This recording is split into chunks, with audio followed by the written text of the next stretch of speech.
Well, hello, howdy, and hey there, everybody. It is Ginger Minge, and I am back with the third episode of Workin' Girl Local Queen, because local queens are nothing if not the original working girls. I'm here in beautiful Windy City, Chicago, with one of my new favorite people. This is Mel DeVille. Hello! Or am I saying that? Is it caramel or caramel? It is caramel if you're nasty. And I am disgusting. So you out there, take your pick when you're listening. Yeah. We just finished a sold out, shoulder to shoulder, mask to mask, mask for mascara performance of Celine Dion. Shalene! At Roscoe's. Because looking at the two of us, I know. I am the premier bootleg Celine Dion impersonator. I thought that I was. Oh my goodness. Well, the real tea is Brooklyn Heights wasn't available. So they called us in. We're But here. We had a good time. It was a blast, honestly. That was the most fun I've had doing like a show of, I guess, ballads. It was really amazing. Well, because Celine songs, yes, they're ballads, but they're power ballads. She gives it. She gives it. Mm-hmm. Yeah, with her fist most of the time. So, you beautiful, gorgeous, stunning creature sitting next to me, I want you to just introduce yourself to our listeners with a quick little overview of Mel DeVille. Yes. Well, hello, listeners. I'm the new bearded beauty of Queerstown here in Chicago, Mel DeVille. I moved up here 2.5 years ago from South Mississippi, the Biloxi Gulfport area. Oh my goodness! Yeah, she may be familiar, a little Vegas-y down there. And I did as much as I could do drag-wise and career-wise. And me and my partner were like, it's time for a big city. And Chicago was it for us. We came up here and literally took a little break because of the world in flux last year. Well, there was a little thing going on called a pandemic. A pandemisha. But we're back to normal now. Yeah, so just running and taking over the city. I won't say back to normal. No. Because I did have to borrow a mask from you, a shield from you tonight. You were like, oh, this works fine for me. I said, yes, but you're not shaped like the Stay Puft Marshmallow Man. I put that thing on. It was like doing drag in a fishbowl. Hello, my name is Ginger Minge, and welcome to Roscoe's Tavern. It was very that. Or just pull up if you want to supersize. But yeah, we're back to a sense of normalcy, so it feels good to get back out there and work with like all the queens coming in the city like yourself. So I'm honored and thankful. Well, my last gig before the pandemic actually made me stay at home for a while was at Roscoe's. Yeah. I love Roscoe's. Always a good time. But I never got the chance to work with you. Mm-hmm. So when did you come to Chicago? It was March 2018. It was March 1st, exactly, when we moved here. Everything, I just remember dates like that. And I was established in my drag. I was like 5 years into it. So I knew moving to a new city, you have to compete. You have to put your best heel forward, put your heel in all the doors, let them know you're here. And I didn't win all the competitions. I won a handful, but they saw I was here to compete, and with a smile and a few chin hairs. Well, and if you can't put your heel through the door, you put it through their eye. And yes, I like learned that. Single White Female. Do you remember that movie? Single White Female. No, I do not. You do not. How old are you? There's a country song called Single White Female. Or no, Single White Female. Well, there's a country song called Double White Diva, and that is my new album. It's available on all streaming platforms and the trunk of my car. I am 30 years young, so that may be... You're 30. Mm-hmm. I just turned 37. Oh my God. You don't look a day over 22. Oh, I'm a size 22. Does that count? It matches, yes. There's math somewhere that works out, yeah. So, you're a bearded queen. Yes, ma'am. And you're also a queen of color. Yes. So, what was that like in Mississippi? Well, it was not received well at all at first, because if you're not familiar, the structure for drag where I come from in the South is very pageant, very... Oh, honey, yes. What am I talking about? It's what I was raised on. Big hair, big tits, big gowns. So yeah, I started there, and then when I was like, okay, I don't think this is me. I feel what they're all putting into this, but let me tweak it. Let me do these things that you're saying, but apply it to how I want to do my drag. And then when I was beardless for maybe a year and a half, and then something just changed in me, and I was like, I want to do more androgynous, masculine energy type of things with my drag. And so when I applied the beard, gave them a little Prince, that's what helped people understand my bearded journey. Yeah. Why couldn't we do a Prince? Like, you should have just done Prince. Baby. On Celine. Yeah, why not? I'm sure they were friends. The Celine Dion show and Prince. She was a queen. Honestly. He was the prince. Honestly. And you could be a little bit of both. Hey, and I try to every time. Yeah, well, you turned it. But I have to say, this bitch made us look bad. No, I didn't. She went out there wearing a loofah for a coat. It was a loofah. And it was gorgeous with backup dancers. Baby. That's what I had to do. That's what I had to do. When I got the opportunity to do things and like really put my drag forward, I definitely said I wanted to collaborate with all the artists in the city, whether they be dancers, burlesque entertainers, drag entertainers, and like bring that to a caramel performance. And I think since winning my Roscoe's Drag Race All-Star competition. Oh, you won All-Stars? Oh, wait. I can't relate? No, I can't. Well, hey, you know what? Consistency is key, and I have now lost 3 times. But you're not a double All-Star. You're a triple All-Star. No, I'm a double All-Star. Wait, 2? 6? Forgive me. Yeah, you're right. Season 7, All-Stars 2, and now All-Stars 6. Although I wasn't really on All-Stars 2 very long, so it's totally you were in the ensemble for that. Exactly. I was the backup dancer. Mama. The backup dancer. I was the prince. I love it. So tell me what kind, like, yes, the bearded drag, fantastic. I love that. It's really... it's kind of taking over now. It is. You know, people are getting more, I don't want to say comfortable with it, because it's not really about other people getting comfortable. Fuck them. They're getting lazy, not shaving. That's what that's all.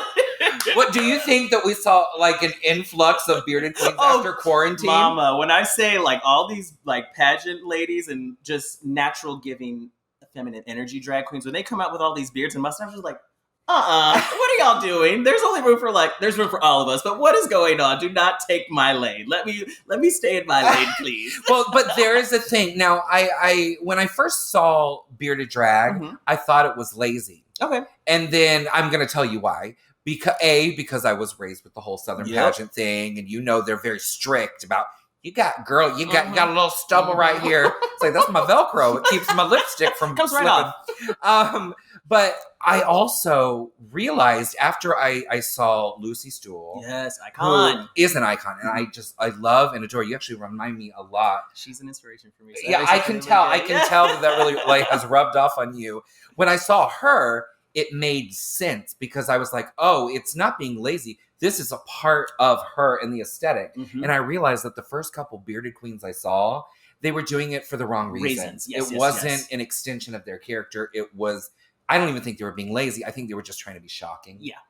And it was also at a time, you know, in Orlando where, yes, we are a big melting pot. We have a lot of different types of drag.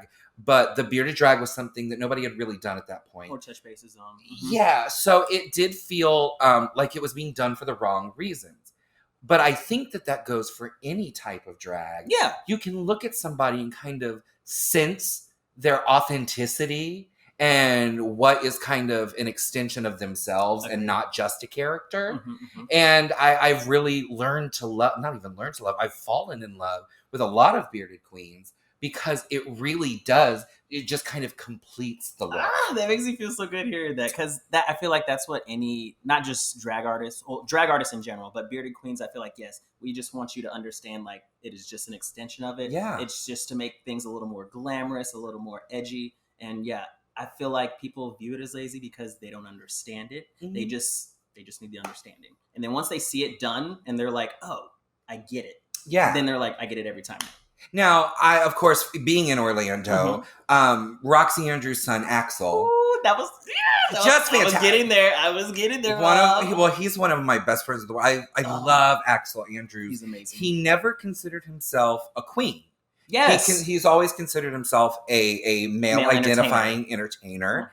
But it does something for me when he has those giant snatched Andrews eyes. And the spikes in the hair. And everything. And then he draws on that beard with the little swirls. He looks like the most androgynous, beautiful Jafar. Yes! Oh, yeah. My God. And it really does it for me because he's the Jafar drag. There's also, it's an extension of the art. It's not just there to be there. And also, for me, I think it is refreshing to see a bearded entertainer in a cast of what you would just traditionally expect from a drag show now. Because I feel like there's more than just what we were used to as the cookie cutter drag, just looking the feminine part. Now there's so many ways you can go with it, with just the costume, the hair, the makeup. I think people want to see that, and they just want to see it done well. Yeah. So, I agree with that. This old Southern gal has been around the world, and I've gotten to see so many different types of drag. And I have fallen in love with so many different. I'm gonna tell you the one type that I'm like super into.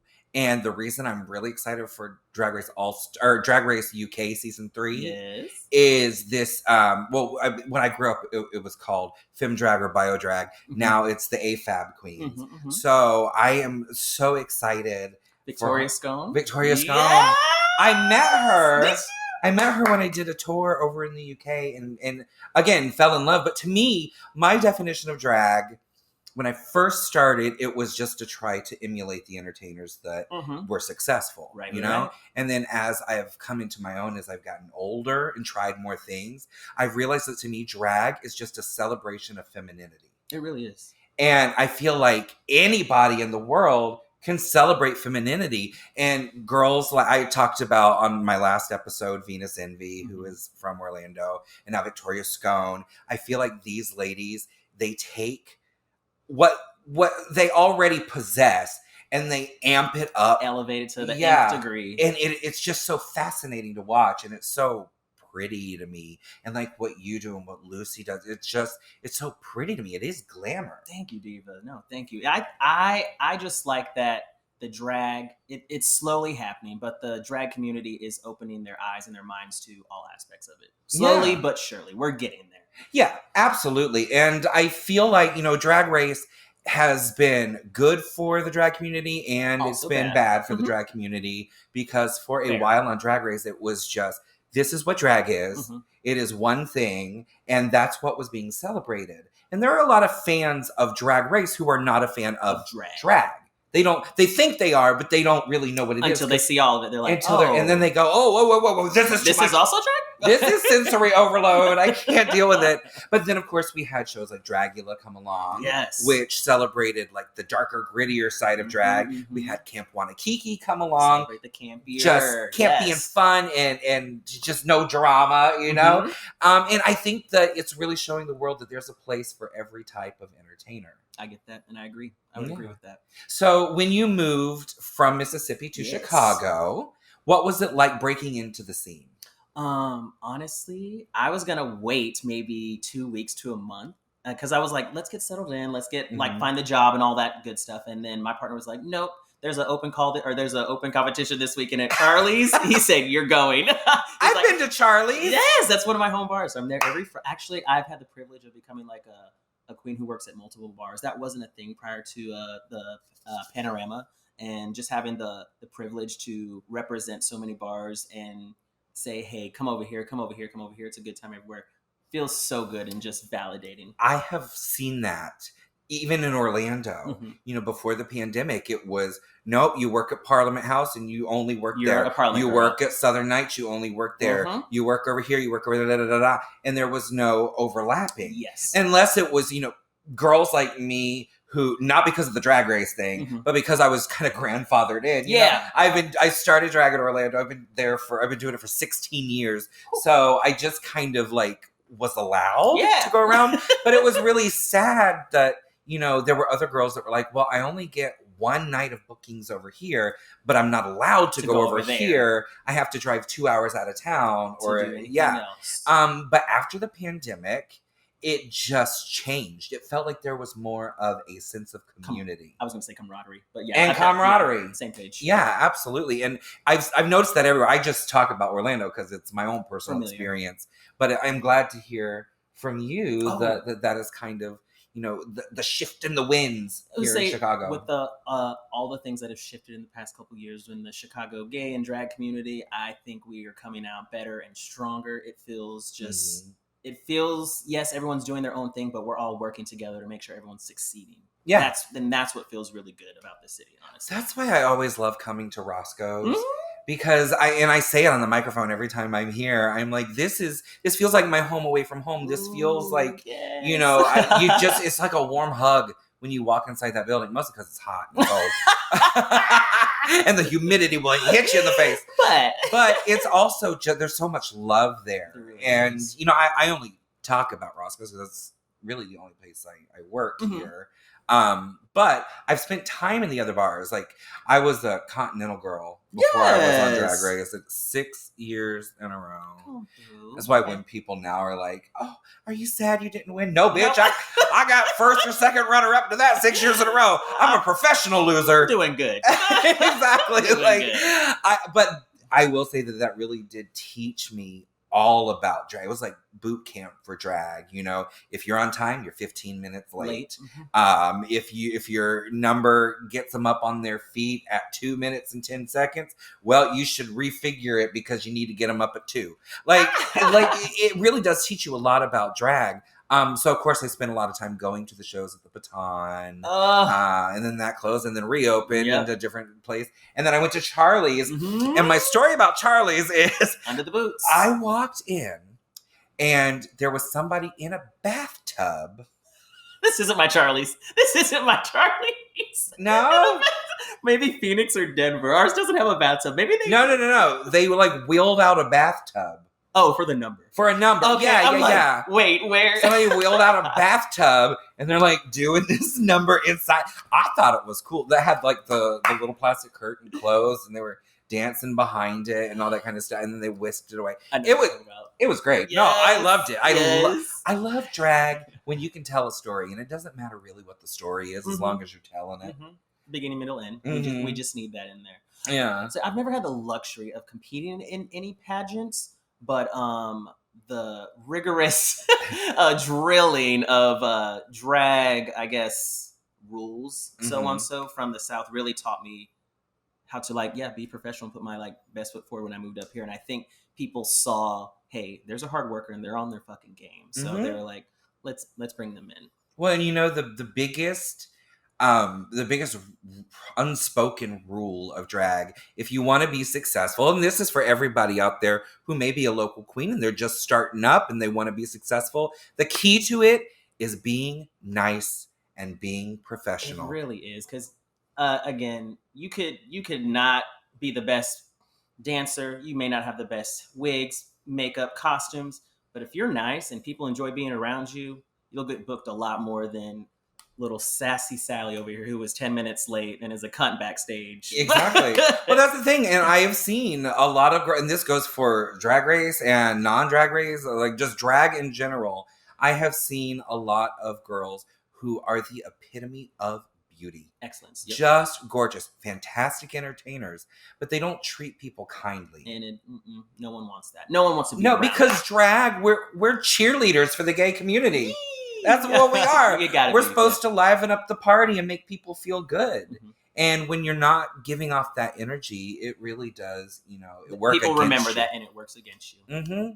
Everybody remembers how you made them feel. Yes, they may not remember what you said, but they will remember how they felt in that moment. There you go. So talk to me a little bit about the Chicago drag scene. Oh, I would say it is so diverse, eclectic. There's a little bit of something for everybody. If there's a style of drag that you're curious about, it's probably here in Chicago. If there's a style of drag you haven't seen, it's probably here in Chicago. But on top of that, I like that our drag community and scene here works, again, they're all collaborators. We all like to have backup dancers. We utilize our wig costume designers very heavily here. We also work really well with our burlesque performers. We put on so many good shows that are just not just drag variety shows, if you will. And I love that. And I will attest to that. I mean, nobody puts on a show like Chicago. Baby. No, there's a theme. There are dancers. There are costumes. There are special effects. It is everything. And I got into drag through theater. Okay. So it's like the theatrical element of it that really draws me to it. Yeah. And it's always exciting here. I am envious of drag entertainers who have a theater background. For some reason, I feel like you have such a leg up when it comes to just acting and then singing. Mary, my leg is 3 inches long. It That's as high up as it goes. I'm kicking over my head right now. Can't you see? But no, I am envious, and I love a theater queen or queen with a theater background. That is just, it speaks to me. I have none of it, but I'm just like, I love everything that you bring to the table. And I find that hard to believe. See, my parents, how they did not know I was gay growing up. They like literally found out when I was like 18, 19. They were just like, oh, okay. I always watched all the musicals growing up. I had such an affinity for like singing in movies, and they just never picked up on it. So as soon as I graduated, took a year off, saved up money, went to college, did show choir for 3 years, and baby, she's a drag queen. We've been having a fabulous conversation. It's been real great. I'm really enjoying it. I am really enjoying it too. And what's really nice about this one is, my first 2 episodes, they were with girls that I've worked with in the past. So I had like a pre-existing relationship and knowledge of those girls. Love them. But I feel like I'm really getting to know you Aww. right here on camera for the world to see. So before the break, we were talking a little bit about your love of musical theater and how your parents didn't know you were gay. So what was that coming out like? It was actually, I'm very fortunate to have supportive parents in my coming out experience. When they started catching the signs around 18 or 19, I moved out, decided to take on life on my own, and I've done very well. I've not moved back in where other siblings have, so I hold that. Isn't that the best feeling? Me too. I'm the one who stayed out and kept going. I was like, bitch, yeah. I moved out at 14, and now Never my lived mom, I do live with my mother, but she lives with me in my house. There we go. I'm like, that's fine. So yeah, the experience was great coming out. It was kind of like, okay, well, we were just waiting on you. I was like, well, thank you for giving me my time to figure this out. And yeah, it's been what's the word I'm looking for? Thankful, not thankful. I had a great experience coming out. Yeah. I've heard Blessed. other ones. There we go. Blessed is the word I'm looking for. I'm thankful for my parents being so supportive of everything that I was going through. So my mother was very much that way. I mean, she knew because she would always tell everybody in the family when they would question me, I thought he was playing Seymour in Little Shop of Horrors, but he's over here wearing Audrey's wig. And my mom would just go, he's artistic, which I learned as I got older is just Southern slang for gay. Homosexual. Yeah. But when I actually did come out to my mother, she had that moment where she was like, no, this is a phase. It'll pass. And then she came back to me later, like a little while later, like months later, and goes, all right, and I know it's not a phase, but I didn't want to encourage you only because I don't want you to get hurt. Yeah. She was like, I think what you are is great, and I really support that, which was big coming from, my family was very Southern Baptist, very small town. And it was, her heart was in the right place, but her actions were not. And then she was like wise enough to realize that and change it, which I thought was great. But my father wasn't accepting. Did not like it. Was nope. You have those wide shoulders. You're playing football. You're gonna be butch if it kills me. Get out there. And because of that, because he was so embarrassed by me every time I would open my mouth or swish down the hallway, I didn't speak to him for 15 years. Oh wow. I mean, it was a very long time, but Drag Race kind of forced us back together. And I don't think we'll ever be friends, but we are friendly. We have an understanding. There's an understanding, and we're learning about each other. And this is just a lesson for everybody out there. Don't say that people cannot change. Because they can. Because I have learned from this man, this former military Southern Baptist man who I thought would forever be stuck in his ways. He has changed. Time heals all. It may not be 1 week, it may not be 1 day, but time will help. Enough of that therapy session. We needed it. You can contact our sponsor if you have any of those questions, comments, concerns, feelings, and talk to them about that. But for now, I want to talk to you. So you came out to your parents. You moved out on your own. Very successful. And then was drag like an immediate thing for you, or was it something that you like eased your way into? So if you want to be completely honest, I knew when I was in show choir or going into college and coming into my queerness that I knew there was like a level of gay, like it's like coming out twink drag queen. I don't know, but when I was coming out, I was like, there's something I wanted to be more gay. Maybe I wanted to live more authentically in my queerness. That's what I'm trying to say. Yeah. And I knew I was meant for something more. I don't know what it was at the time. And I was just like, I'm going to do something bigger than what this is. And then Drag Race happened, 2008, 9? Or 9, yeah. 2009. I graduated that year. And I watched the first season with Bibi Zaharbane and Nina Flowers on Logo. I would sneak and watch Logo. I was living with some roommates. One of them knew I was gay. Some other ones didn't. So I was just like, all right, I'll watch this at night. But it was actually probably season 3, Raja in Manila, which was also, we worked with her tonight. So it was really, it felt very full circle for me tonight. Those two like really inspired me to get into drag. When I saw that whole season, I was just like, I can do this. I don't know how, but I'm going to do it. 2 years later, did my first amateur competition, and baby, the rest is history. Look at you now. So yeah. All right, so you went over to Charlie's, like your first weekend here.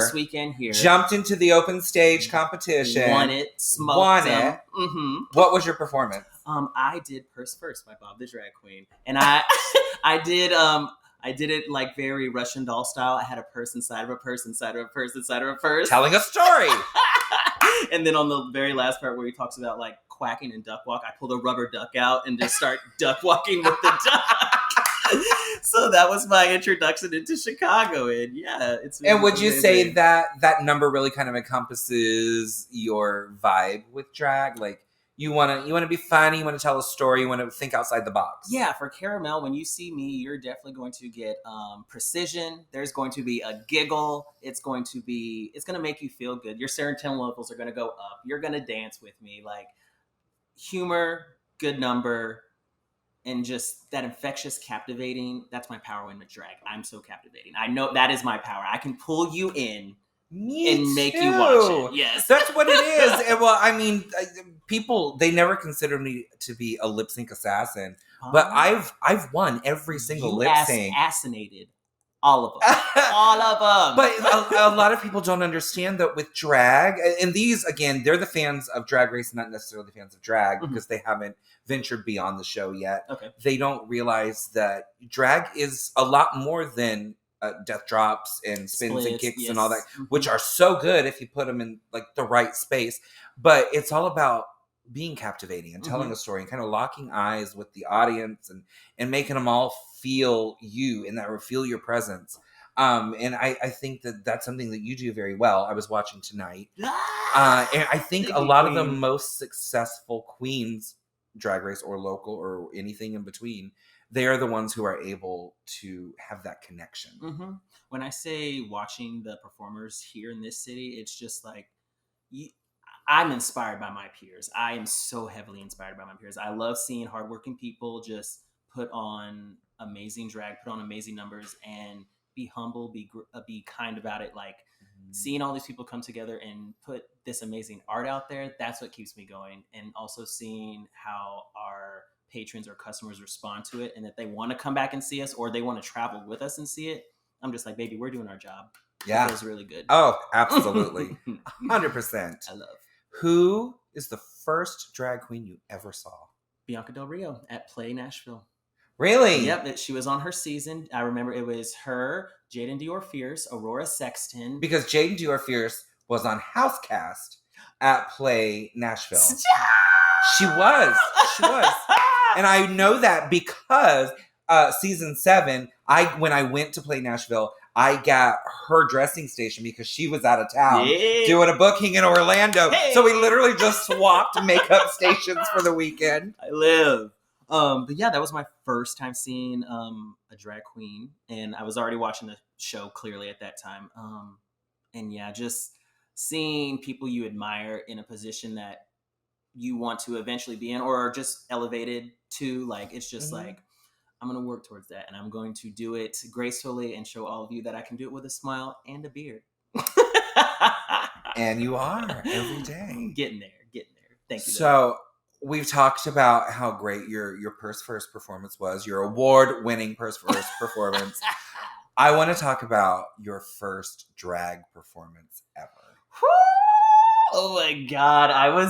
So it was the amateur competition in Gulfport, Mississippi. There was 5 of us. I ended up beating one of my very established sisters from Mobile, Alabama. She should have beat me. She should have beat me, but I brought all my friends out. You know how the amateur competitions Oh, go. Yeah. But they assigned us songs, and then you had to perform your winning song of your choice. Mm-hmm. So the first song I ever had to do in drag was Kim Zolciak's "Tardy for the Party." Don't be tardy for the party. I was not a Housewives fan either. I was like, what is this? Someone help me. I've never seen an episode of Housewives. I've seen a few seasons, but I've seen like the viral clips here and there. I've never seen an episode, but I remember that song because that song went viral. It did. I was just like, why did I get this? All the other songs were like Cold Hearted Snake, Christina Aguilera. There was some Britney and Whitney, and I was like, I get the Housewives song. But I guarantee you, at that moment in time, that song started, and every person in that bar was like, "That's tardy for the party." They did. I was like, I don't know this. Thank you. Just give me one. And that was a good time. And then my winning performance, which for me would be my first time like on stage, was a Showstopper by Danny D. King. Oh wow! Yes, I lived for like the early 2000s R&B, like hip hop, dancey vibe. Like that was my gig, and I have 3 Danny D. Kane CDs, so it was only rightfully so. Those were the 3 that sold. Yes. So, that was pre-beard, yeah? Yes. Pre-beard. The beard came in. Mm-hmm. How much later? 2 years? Year and a half, 2 years. Year and a half, 2 years. Mm-hmm. So, what was your first bearded performance, and what was it like getting ready to hit the stage with a beard for the first time? I knew I was about to either make no money or they were going to go up. I ended up making no money in that performance. It is okay. We live, we learn. But I did it as a SpongeBob, as the Krusty Krab fry cook. I did before he cheats. It's in my mind. I'm like, where was I going with this? I didn't even have a Patrick or a Gary, but I did before he cheats by Carrie Underwood as SpongeBob in his fry outfit with a beard, and everyone was just like, I don't get it, but I guess, yeah, Caramel. Yeah, Caramel. And so it was like 3 months of adjusting, getting feedback from everyone, wanted or unwanted. And then, they were like, you should do Prince. And then once I did that, they were like, okay, you got it. We got it. We're good. We click in. We get it now.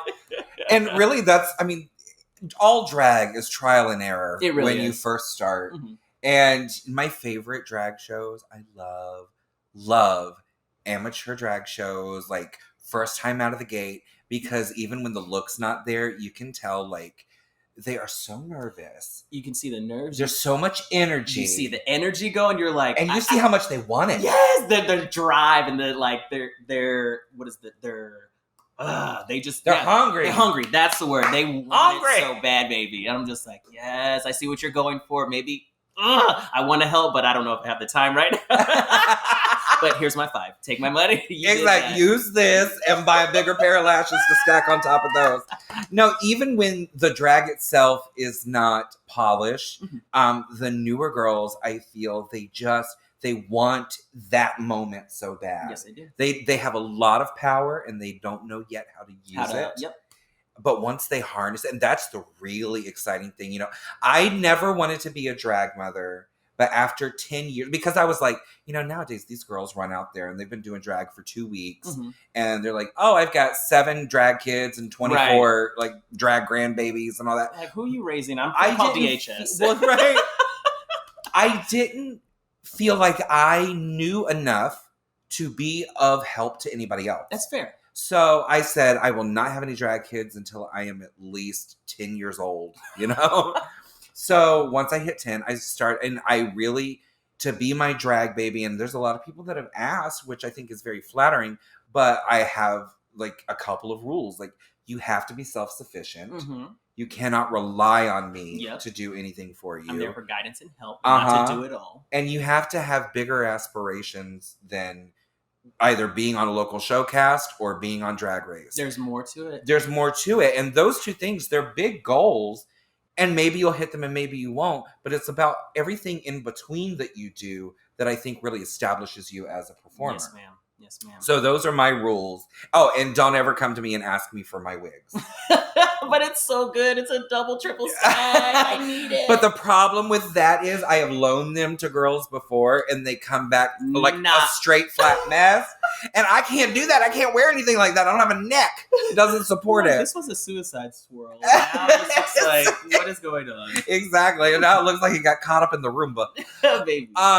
So, one of my drag kids is actually Tora Hyman, who won the second season of Camp Wanakiki. Yes. I saw y'all 2 years ago when y'all came for the Christmas festival. Oh, yeah. That was so much fun. We got to go on tour right after she won, and we had a really good time together. But I actually knew her from before either of us did drag. Okay. I was her manager at the Lion King on Broadway in the merchandising department. Yes. So when she moved down to Orlando, I was like, girl, I need a Sue Sylvester for my clean night. Let me push up and drag real quick. And then that little bitch, she really took to it like water. She said, I'm good. And what I really appreciate about her is that she has never tried to emulate me. Yeah. If that makes any sense. No, I don't get that at all. I agree with you. I don't see her trying to emulate. She wants definitely the types of success that I've had, but she's gone about it her own way. And like Camp Wanakiki, she swept. It was so good. She did such a good job. So good. I mean, I did help. I was a good mother. I helped. But I remember her mushroom outfit that she wore the first time she won. Raja Gemini okay. and myself were drunk off our asses in San Francisco, and we were sketching this shit on a napkin and taking pictures on our phone and sending it to her. Wear this. Exactly. Well, and I was like, just go and make this your own, but this is the idea. And that's what I love about her is I'm able to say, this would be a good direction, and she'll take the direction and apply it to what Tora does best. Do you have a drag mother? I don't. Me and my former drag sisters back home in Mississippi, we started at the same time without any like guidance. So we called ourselves the Orphan House. Aww. And then we all like helped each other with what we needed and what needs we had. And then once we all just came into our owns and developed what each of our signature styles were, we're like, all right, time to leave the nest, girls.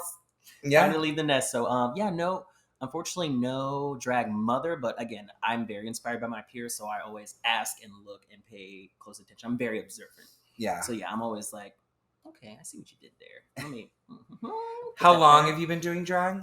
Too long, honestly. I need to stop. I need to stop.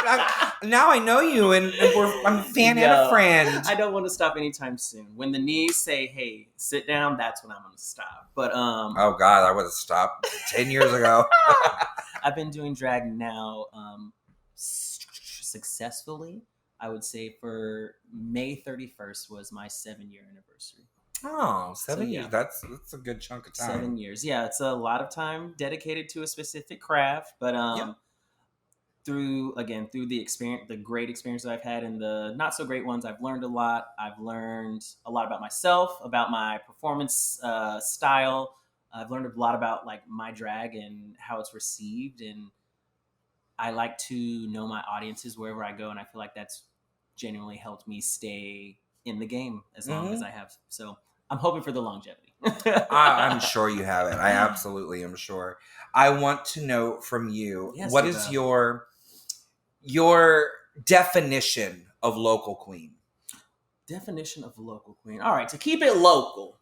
So a local queen is someone who is the word not privy, but they are not stationary either.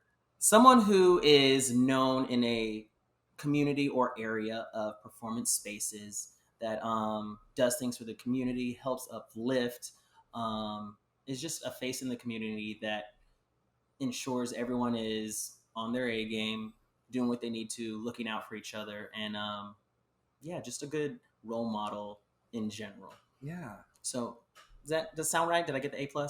Yeah. A-? Well, the good thing is there are no wrong answers. Okay. So that's good. And this is my third episode. I've gotten 3 very different answers. But I think the heart of the answer is always the same. It's somebody who is established in their community, who has a relationship with the community at large. Yes. And then works towards making that community better. There we go. It's a reciprocal relationship. and it's a very healthy relationship.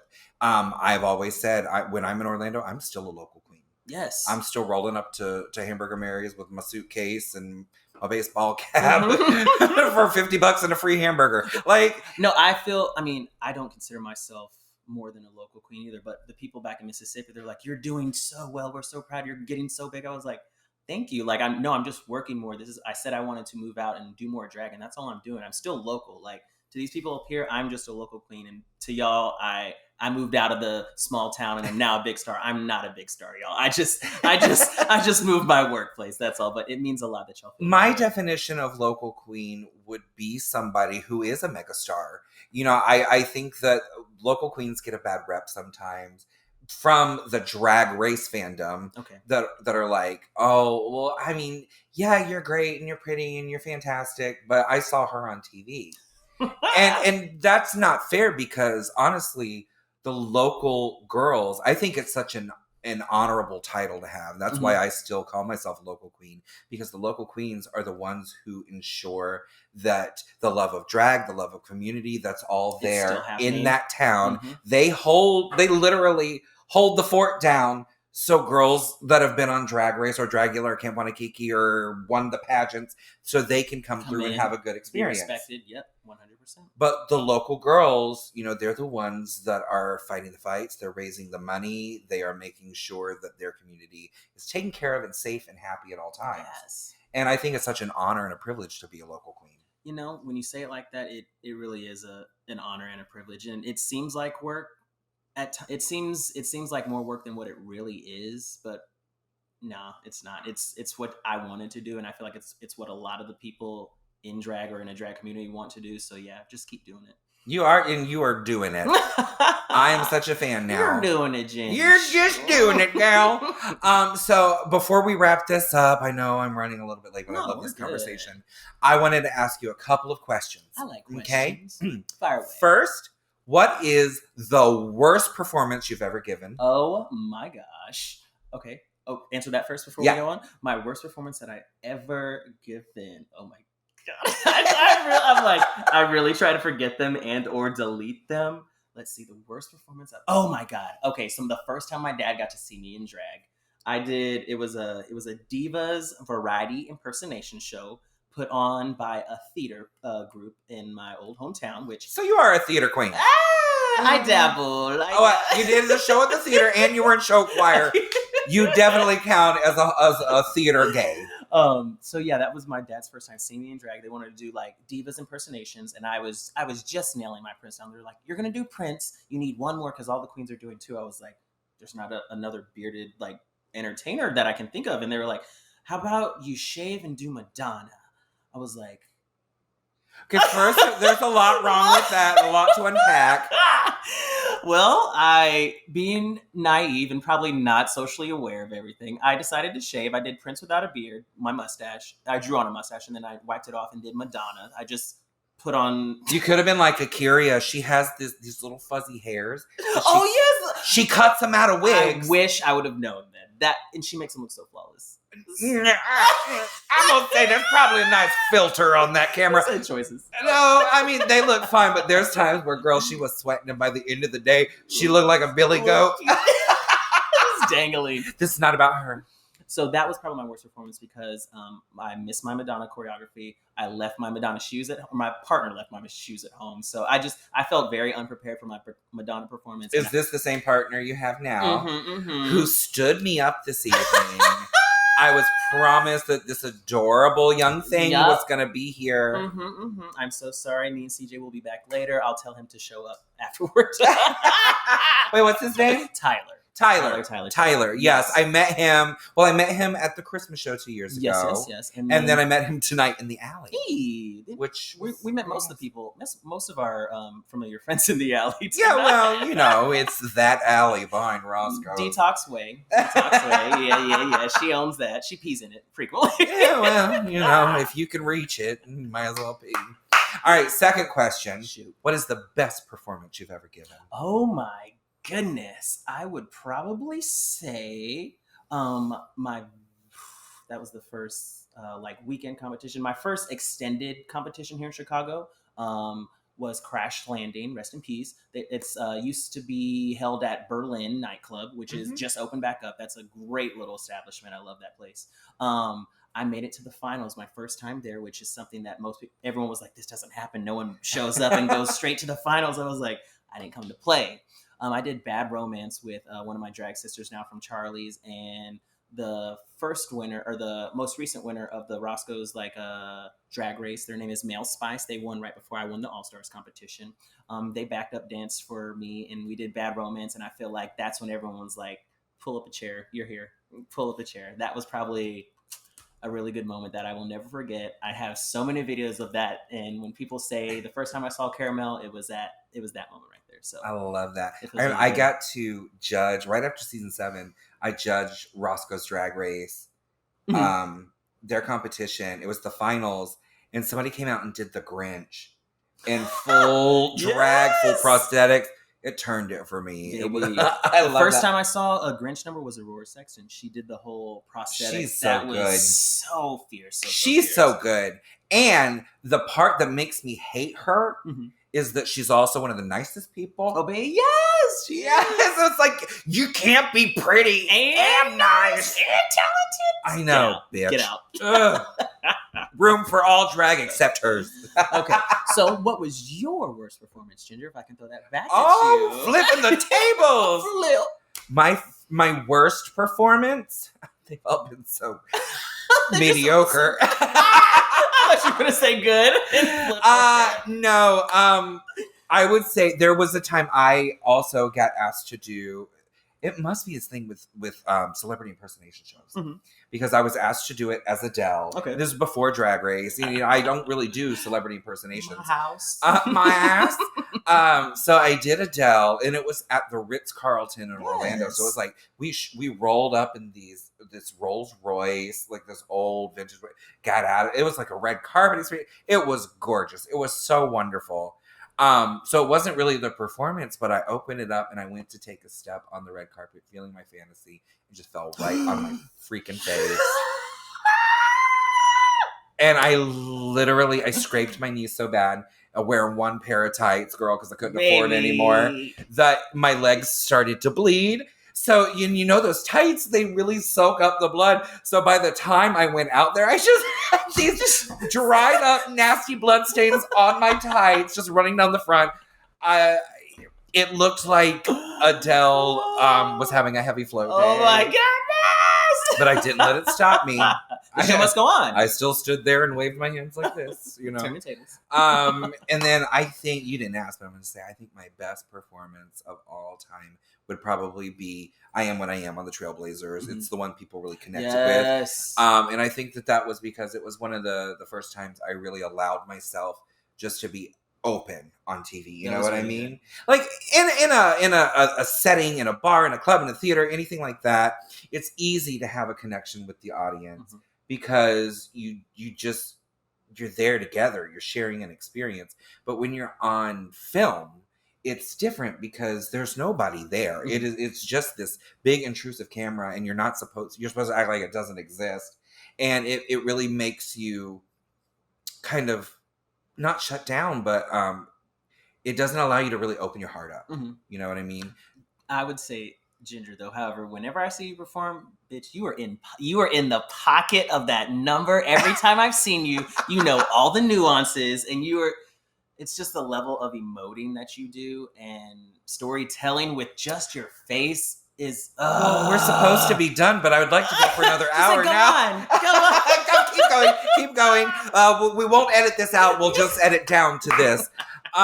Okay, so 2 more questions, and then we're going to be done. Let's get it. My next question: who is your favorite local queen? Favorite local queen? And it can be from here. It can be from Mississippi. It can be wherever. Favorite local queen here in Chicago? I can't pick one, Ginger. Then give me a couple. Okay, shout them out. I just want to know who you watch that inspires you to do better in your community. Miss Toto. That diva is a bodybuilding drag activist. The level of commitment they put into their activism is inspiring, is what I aspire to be because it is so inspiring. Mama knows how to get things done. when it comes to someone that I look to who is just a sickening performer in this city, Alexandria Diamond. She's one of our house queens at Charlie's. She is so next level when it comes to like just execution of her performances and just being just an overall great drag queen. Like, and then when it comes to concepts, humor, and comedy, I would say probably Maureen San Diego. Are you familiar with it? I am not. They are the premier female impersonator. They're a AFAB queen here performer here in Chicago. They're so good. Yes. They are so amazing. And they do like parodies of songs. They write their own lyrics to them and just literally parody every song you could think of on the pop charts. And they have a special coming out September 25th. It's called Problematica. They're doing a spoof show of Chromatica by Lady Gaga. I love that. Well, you have better chance of your concert tickets being honored for that than you do for Chromatica. So yeah, it's just all the different styles and like activism things that the entertainers do in this city that I'm so inspired by, and that continues to push me to like go to the next level or do the next thing that someone maybe hasn't thought of, or bring up the issue that someone hasn't thought of, just to bring it to the forefront. So, and I have learned, having traveled around and been doing this for 16 years now, I've learned that now everything that was history when it was just common knowledge that was shared from queen to queen, passed down when I first started drag. A lot of our history has started to fade away. Yes, because it's being replaced by our current history with Drag Race and all the TV and movies and everything that is pushing drag to mainstream. But a lot of the girls don't know who like Divine was. Don't know Tu Wong Fu. Or Tu Wong Fu or Priscilla or anything like that. Or even that documentary Pageant. Yes. Just so fantastic. Like all of these things are so good and so necessary. Very you know? So I have found that now I'm starting to go back to those old things, and you do it and they're like, girl, that was sickening. Did you just think of that? No, this has been around for 50 years. But it inspires. That's why I did Phyllis Diller on the Snatch Game this year, because I knew nobody was going to know who she was. I've heard of Phyllis Diller my whole life. Who she actually was, no idea until She was such an inspiration to me because she was the first successful female comic, first female celebrity comic, and she started after she was married, raised her kids, everything. She started when she was like in her 40s. Oh, in the retirement phase, what America would consider the retirement phase. Yeah, and then did it up until her late 80s. And she was like, my husband told me that I couldn't do anything until I raised my family. So I raised my family, dumped him, and then got a career. You better. And she also really spoke to me because she was never like what people would consider to be attractive. She was always a little toad-like. Got it. But she was so glamorous that I felt like she was beautiful. So I really wanted to do that. And then thankfully I did, because then all of these other kids are like, I had no idea who she was. And then I started looking her up, and girl, now I'm down this like 5-day YouTube hole. Rabbit hole. Yeah, just watching all this shit.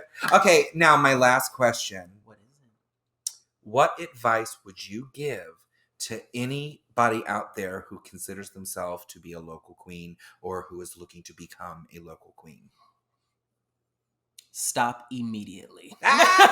Do not pass go. It's a trap.